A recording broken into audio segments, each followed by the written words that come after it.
Friends, in this video for I Thought Wealth, I'm going to speak to you on the topic looking back at 2022-23.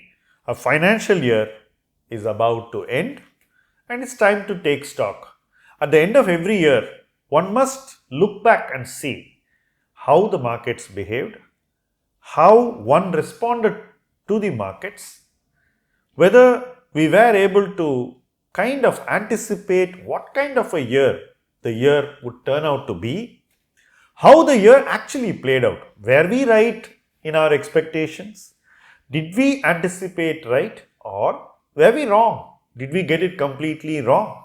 If you ask me, when I went completely wrong, I would easily pull up the year when we had the COVID crisis. I think I got it very wrong. But the last year has been decent.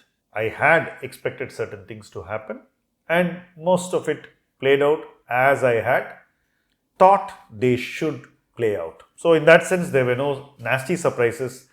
There is nothing that I had not anticipated clearly, and the markets also were kinder to me than I expected. So that's something which is good to have, because when the markets keep going sideward or trending down, you must be in the right places. Your investments must be in places where valuations are not overvalued, where there is not very high selling pressure, and where over ownership is not going to be too damaging.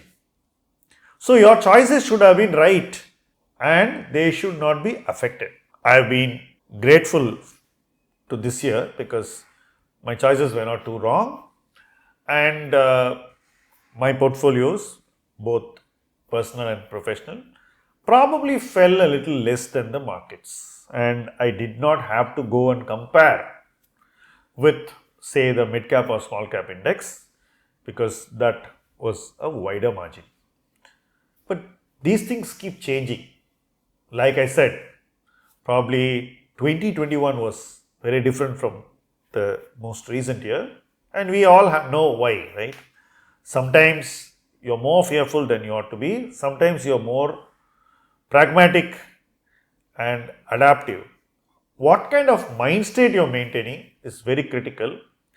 And I think that the last year my mind state was much better than some of the earlier years. Having said that, in a long career in investing, you will have some periods where you're not in the right frame of mind, where investing is not rightly positioned, and you will have some periods where it's all nicely set up and on cruise control mode. As a professional investor, you can't have these swings. So when you are a professional investor, you have to be reasonably consistent. You have to be alert. You have to build your ecosystem around you, which keeps you in a kind of a healthy bubble, not the kind of stock market bubbles that we talk about, more like the bio bubbles which we saw, which keeps you nicely sanitized in a right and a very friendly place.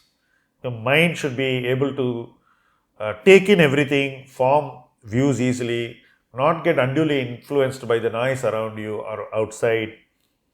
It should be a good space where you create an ecosystem, the right people to collaborate, a good melting pot of ideas where you keep working around, and you also bring freshness from time to time.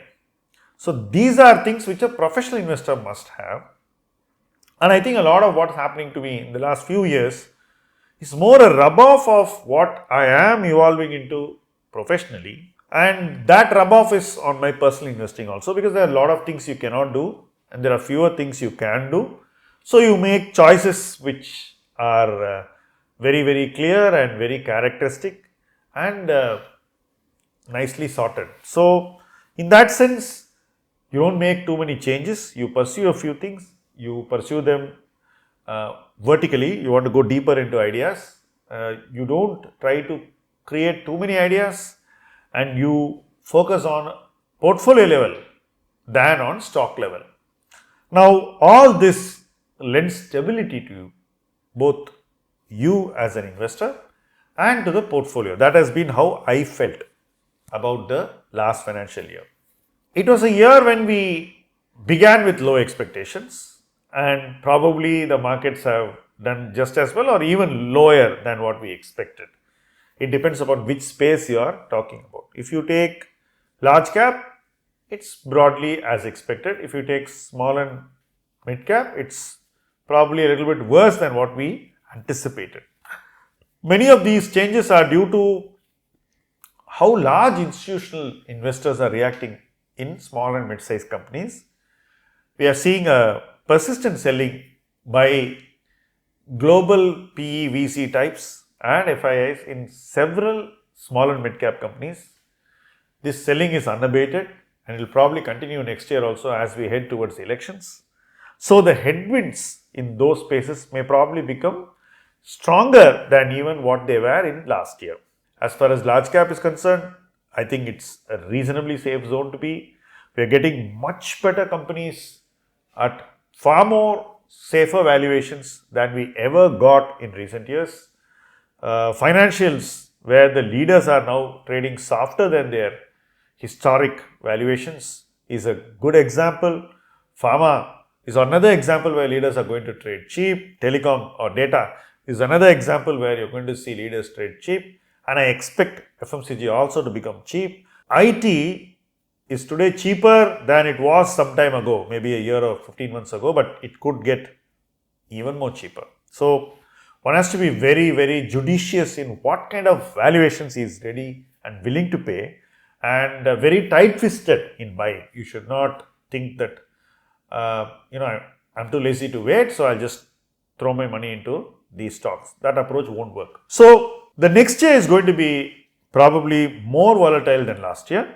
Large cap looks safer even now, but there is one important view that I would change from what I had last year, and that is in the small cap space. I think small caps will become far more attractive in the coming year, and as they become more and more attractive, they will become too good to miss. So one should participate in small caps over the next 1 or 2 years. Mid-cap is basically a difficult spot because technically the Indian mid-cap space is too narrow. I don't like the size of the space. We have restricted it significantly and we need 3 to 4 times more companies than we have now. Hopefully that would happen over the next few years. Until that happens, I would be very, very choosy and picky in mid-caps. Micro-caps is an exciting space, but one should use this year to look very closely at businesses and identify a handful of companies. One should be very, very selective in buying. But if you are able to buy the right companies, you will hit a jackpot. So that is what I think of micro cap companies. Overall, the market is going to give us more opportunities. No two ways about it. It will get nervous due to global factors, politics and ever so many things. But when markets become nervous, an investor must focus more on what he wants to buy, at what valuation he would like to own and whether he should act without delay. So this clarity is what we should build very quickly into this year because the volatility will keep on throwing opportunities at us. The first opportunity will come from the monsoon. We have to see whether this year, an El Nino year, is going to see a delay in onset of the monsoon. So any disturbance to the smooth arrival of the monsoon will be clearly felt in the stock market. The tremors will resonate. So keep a watch for that. And from that you will get a lot of other things also happening. So it's going to be a year the markets have multiple reasons to fear and the markets will need to climb over this wall of fear. So in that sense, this is going to be a great year to learn, to study, to research and to invest. A year when you can have a lot more investment action than you did in any of the previous recent years. Thank you very much for watching this video.